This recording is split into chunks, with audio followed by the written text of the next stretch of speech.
thank you for talking with us. Are you waiting for another attorney? Yeah, Lewis. Whoever's talking, they be in the center so all the mics can pick it up. Yeah, you can. There you go.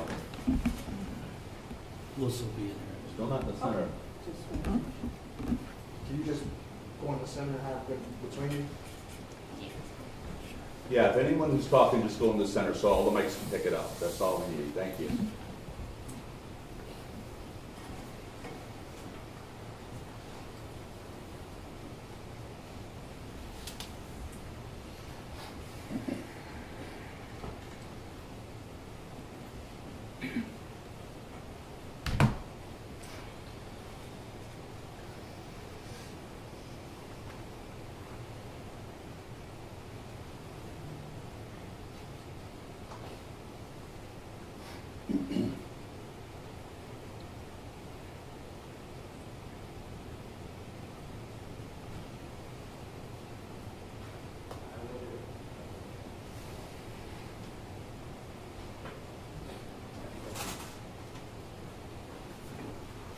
Anybody needs a copy of the complaint, I'm going to put them right over here. thank you. Sure.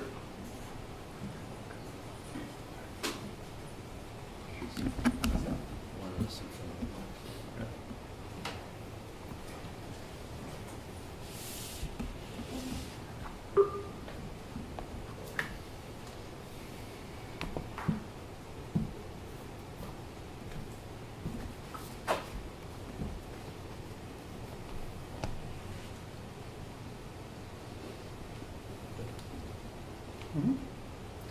So I guess before we even get started, does anybody want to say like who's going to take the lead or how they want to proceed with the questions? I mean, give us a little guidance how you want to proceed. Yeah, I think if we could just start by having everyone say and spell their first and last names. Let's just get all that on the record, and then we can start with some questions. Or if people want to, if you want to share a statement, and then we can ask you questions, whatever you are most Okay. comfortable with. All right.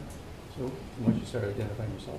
Alan Telmini, A-L-A-N, last name Telmini, T-E-L-M-I-N-I. I'm Louis Cairo, C-A-I-R-O. Michael Kraus, K-R-A-U-S-E. Michelle Macias, M-A-C-I-A-S. Michelle, two else? Yes. And Alan, it's A-L-A-N? A-L-A-N. Okay, so that's not different. Perhaps one of the attorneys could start with just summarizing why this action before was made. The reason for filing of the lawsuit, obviously, is the only way that you can pursue justice is you have to file a lawsuit. You have to pursue the avenues of justice against those entities that have legal culpability.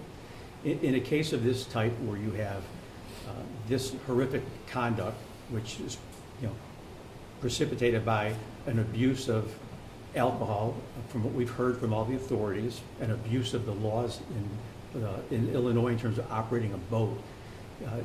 There's so much evidence. I mean, you can look at this and say, well, this was a momentary rear-ender, this is a no-brainer. We all know exactly what happened, but there is a chain of conduct here that is common for this particular perpetrator of driving at incredibly high rates of speed on the chain of lakes and putting other, people at risk, family members, people that are out trying to have recreational family time with their children, with their family, their friends, and these people have historically been put at risk by this particular driver.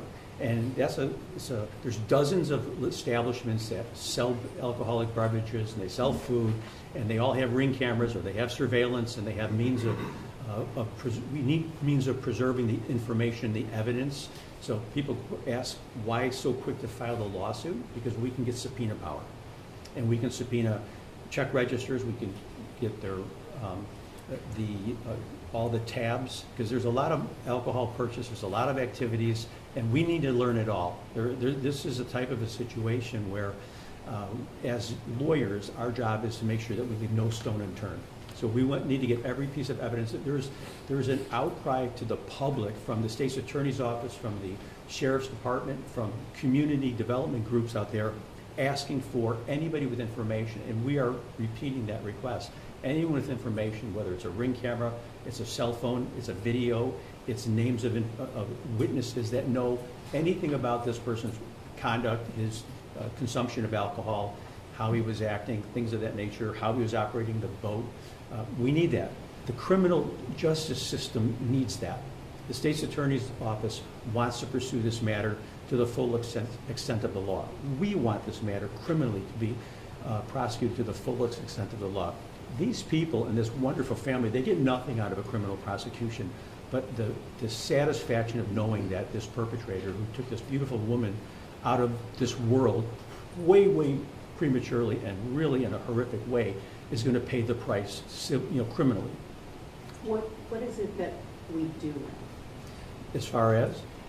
As the impact on the family and what you're asking for. Okay. in this city? Well, the impact on the family, there's no words that I could describe. I mean, this is a person who, Michelle will tell you, was more of a mother figure and a best friend than she was simply a sister. There's a 14-year difference between the two of them, and Maggie, who she's known by her friends, was the big sister, the mother figure in Michelle's entire life. So there's no words to describe this loss. Alan is a 6-year relationship. This is fiancé, who they were inseparable. They were together on their boat, enjoying a beautiful, wonderful day with their little dog Sasha on her lap, when out of nowhere, a boat traveling 80 miles an hour, 75 miles an hour over the speed limit, assuming that 80 is an accurate figure from the authorities, and the bow was up in the air, and it literally went right over the boat. Almost cut the boat in half. As we know, caused the most horrific injuries in the world to anyone, and then for a loved one to be sitting there next to his love of his life to observe this. I mean, there is nothing that we can do in the civil lawsuit to bring justice or let Alan and Michelle and Marcia and Michael and Natalia ever understand and say, okay, well, this makes sense now. This all makes sense to us. It will simply never happen. And the thing that's the shocking thing is the more we learn, and we're just kicking in the doorstep, right? We just filed our lawsuit yesterday. There's a tremendous amount of information that we need to learn about this incident, why it happened, how it happened, what were all the factors that allowed this to happen. It's not, you can't look at this as, well, the last 3 seconds of Maggie's life, the guy was driving, speeding in a no-wake zone, so that's what it's all about. No, we're talking about a very wealthy family that has an incredibly successful, wealthy corporation that enables their spoiled son to go out and buy a $500,000 boat for cash, live on his boat, party on his boat, be a menace to people in the community, driving his boat 70, 80 miles an hour, driving around, scaring the heck out of people, taking people's lives. And he's a vice president of a company that his mom owns. And in 48 hours, he's no longer employed. In 48 hours, they scrubbed their website. The vice president of sales is no longer employed. And what's the statement they put out to the press? He didn't have a managerial role here. Really? The vice president didn't have a managerial role when the website had his email address before this incident? This is who you contact if you want sales. If you want to send one of our $500,000 cranes out there to pick up your steel, call Ricky. He'll set it up for you. But as soon as there's a risk of the corporation being involved, Mommy, who's enabled this, fires him. Now, this is what we've heard from the authorities. This is what happened. Maybe we're going to find out differently. But you can look at the website. Here today, gone tomorrow. That's Ricky. And our hope, our goal, the biggest thing that this family wants more than anything is to see him gone. Not from the crane company, but from society. This man should spend the rest of his life in jail for what he did. And that is by far the biggest goal for this family, is to see this guy off the waters, because there are thousands of families that use the chain of lakes every single year. And they should be able to use it and all go home at the end of the day, not go to the morgue. This family wants to stop that from happening. Can you detail a little bit? I went over the lawsuit, but it's a few sections where you guys are asking for $50,000. Just talk to me a little bit about, like, on the surface of what you want. We know the deeper side of it, but on the surface, what are you asking for in this lawsuit? In the state of Illinois, if you file a lawsuit for personal injuries, you either have to ask for under 50 in your municipal court, or you ask for over $50,000, and then you're in the law division. So you cannot ask for $100,000. You can't ask for $1 million. You can ask for less than 50 or over 50. And so our lawsuit has been styled in the law division, asking for in excess of $50,000. And you could get $100 million on a case, but you can only ask for in the complaint more than $50,000. So there's nothing about the addendum clause in the complaint that is indicative of value. You know, in the lawsuit, this is a wrongful death thing, they didn't mention the bar and restaurant that he was drinking at before. Are they potentially liable in this case, because they mentioned them quite a bit in court? Great question. Yeah, the law in Illinois, we have dram shop laws, and the dram shop laws specifically say that if someone is served alcoholic beverages to the point of being under the influence, it's not legal intoxication, just under the influence of alcohol, if a restaurant establishment or a bar causes or contributes to cause someone to be under the influence, they can be legally liable for dram shop liability laws. There's a lot of laws, some restrictions on how much you can get in a dram shop case, but it is a law, and a lot of people look at that law and they say, well, that's so unfair. I mean, what did the bar do? What did the restaurant do? So he goes to a gas station and gets a bucket of Fireball. What did that guy do? Well, if somebody comes in and they're showing signs of inebriation and you sell them more alcohol, or you're selling alcohol to them and they're becoming inebriated, and then they get on the street and they're driving their vehicle or they're driving their boat and they cause injury, the law in Illinois says you have the right of redress. If those businesses are in the business of making money and they're putting intoxicated people on the road or on the waterways, the public's entitled to be compensated for that. So yes, Ricky Stevenson was driving the boat, and we know he's liable. We know he's dead to rights liable. But there's other establishments that can be legally responsible for causing him to be intoxicated. And that intoxication, once it's established, and according to the authorities, his blood alcohol concentration was almost 3 times the legal limit.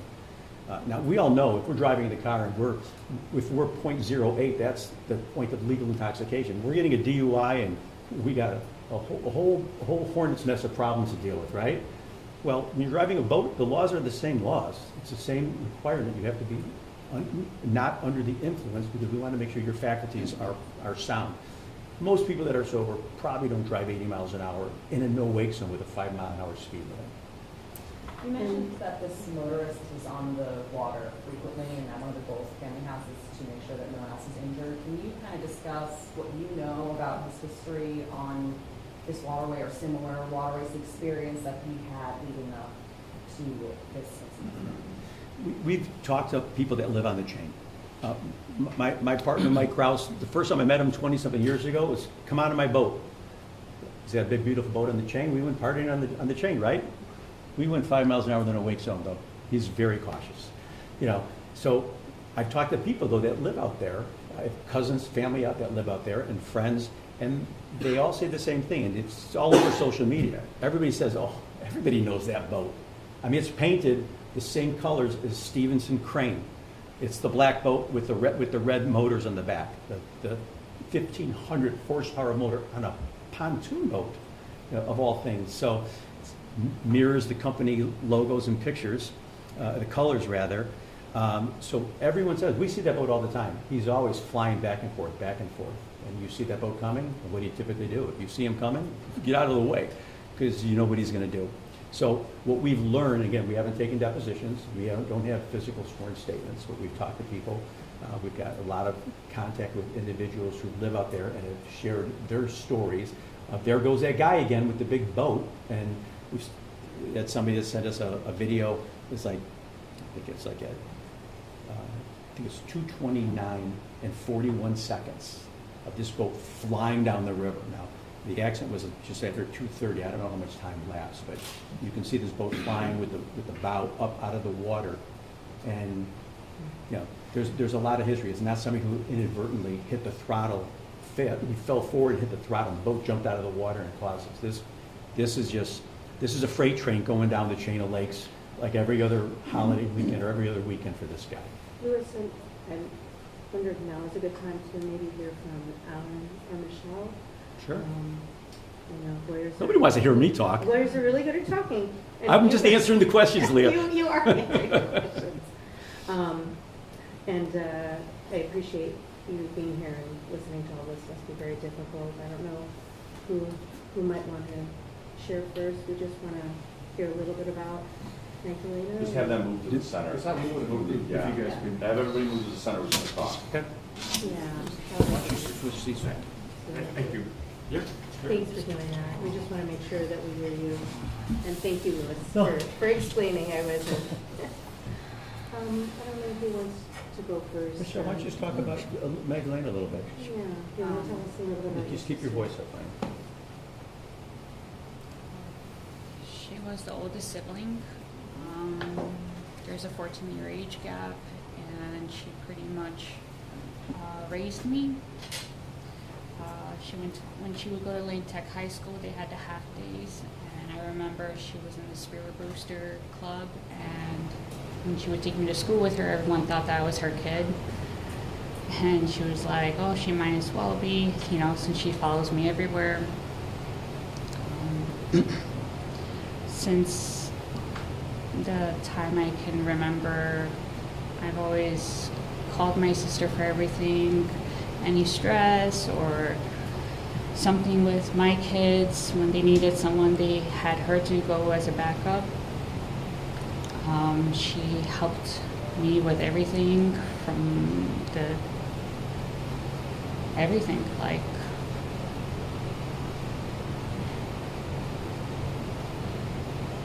Michelle, what was one of your sister's favorite sayings she used to say all the time?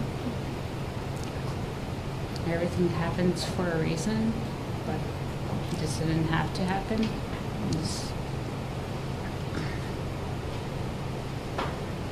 She was a really good person,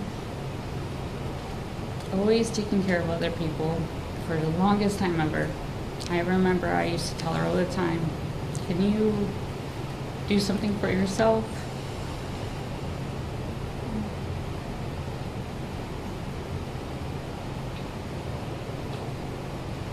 And tell me how you see your kids, how you're doing. It's really hard on them.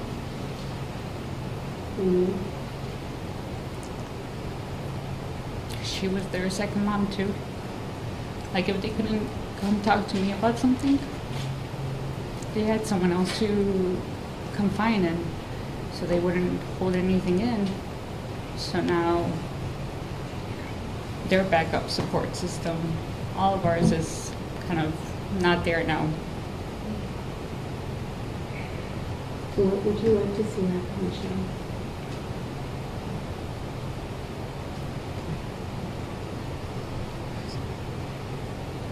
Take your time.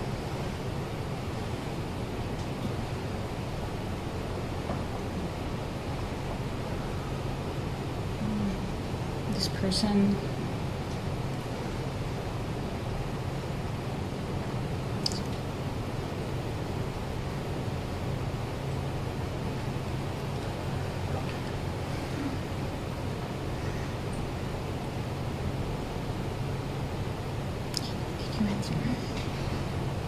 I think what she's trying to say,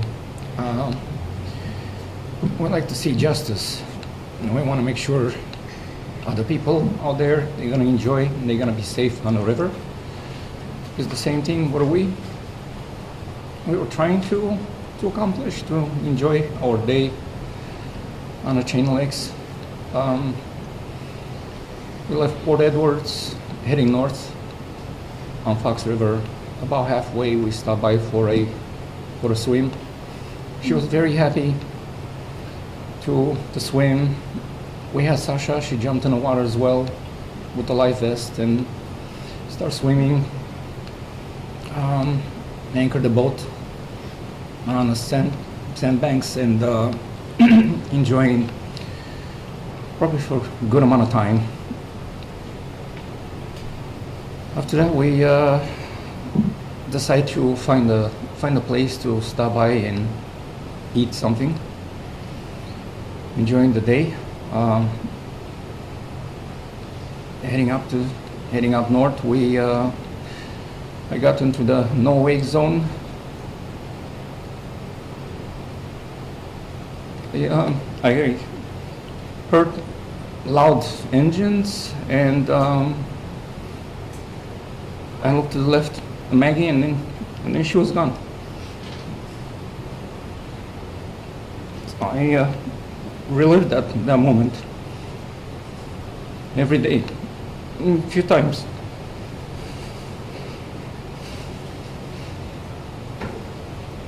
So we want to make sure justice is served, and then other people out there, they'll be safe. I think she will like that as well. Alan, can you share a little bit more about what you love most about your fiance?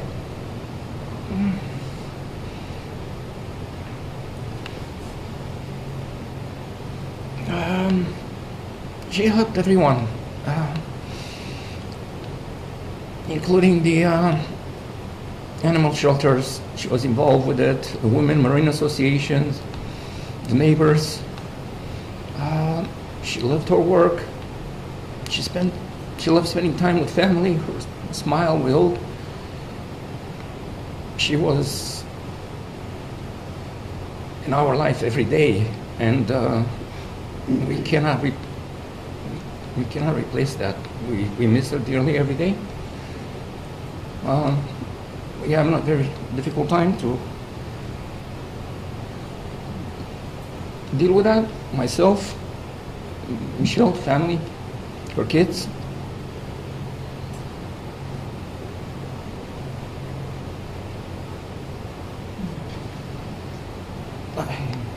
I'm sorry, I don't. Shelley, what's been your response to all the people who donated to the animal shelter in her honor? My brother called me yesterday telling me that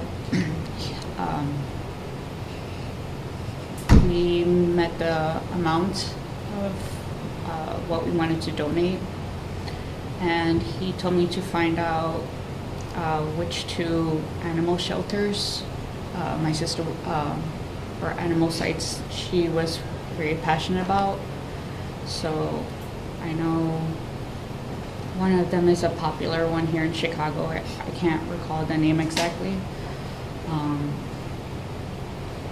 And then the other one is a website where they constantly have tons of puppies from all over the states that need adoption because they're overbred. Mm-hmm. So he's gonna split 50-50. And that's the plan that we're sticking to. And we know Maggie, she'll be very happy with that. Is that how you got Sasha? Yes. She drove, I think, like 4 hours out of state to get the dog. And when she first got her, she was a lot cuter. And she just grew into like Lady and the Tramp, except the female version of Tramp. And she's crazy like that one too. And I don't know if you're able to share now just what you hope happens to this individual, what you hope for your family moving forward. That justice is served.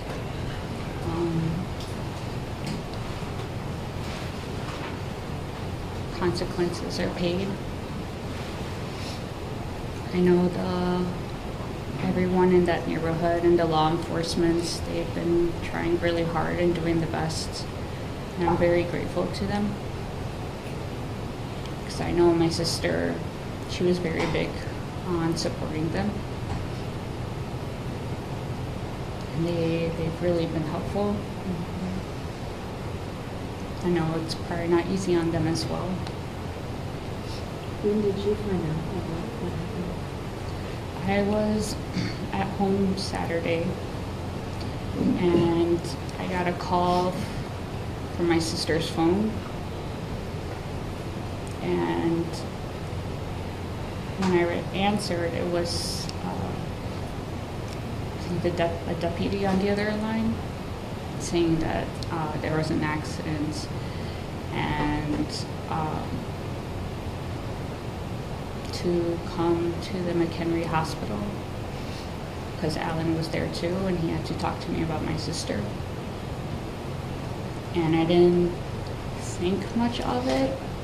I was just thinking, what happened this time, or I have to go pick them up. I didn't think I was gonna go there and find out what I did. But when I arrived there and I went to the ED and I asked them to look up my sister's name, and she was in the system, I already knew before anyone told me.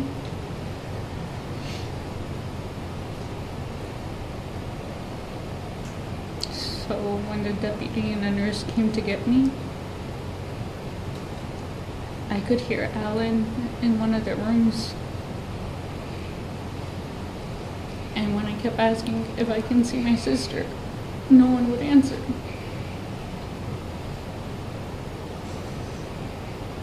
And being in the medical field, I know what that means. So they brought me to a room and they told me.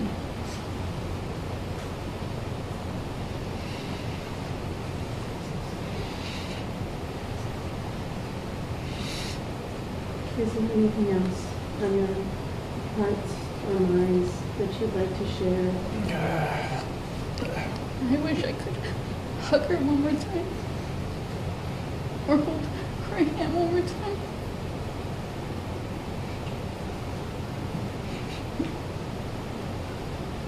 Just one more time.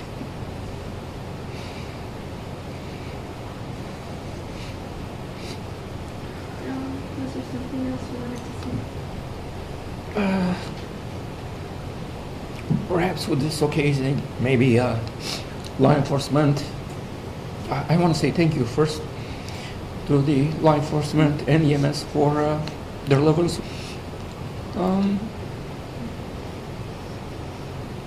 Extremely helpful, and maybe with this occasion they can look at the law, maybe they can adjust it, or I'm sorry.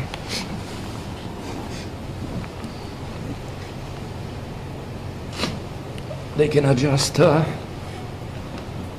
law or change certain laws so everybody can be safe out there and enjoy the day on the river just like we were trying to. Did you do that often? Yeah, since I've been boating since '98 up on the Fox River. Alan, did you have a wedding date set? No, we were running some ideas. It was planned. We were trying to figure something out for next year, but we hadn't had a chance to pencil anything down. That's been taken away now. So, Anybody else? Shown that surveillance video, and it's believed to be Richard Stevenson, is there any doubt in anyone's mind that's him driving the boat on that boat? Based on what we know, there's no reason to believe he's with two younger people, a young woman and a young gentleman. And I don't think they were driving the boat. The authorities don't think they were driving the boat. There's no reason to believe they were driving the boat. And my understanding is he has not claimed when he was arrested, he hasn't claimed that I wasn't driving the boat. I don't think that's going to be any type of a legal revelation. It's a good question, though. Have you determined if he has insurance? There is insurance. I mean, we know the primary policy. We are investigating whether there's umbrella coverage, excess coverage. And of course, we're most interested in all other avenues and sources of liability in addition to simply the liability for his own conduct on his own boat.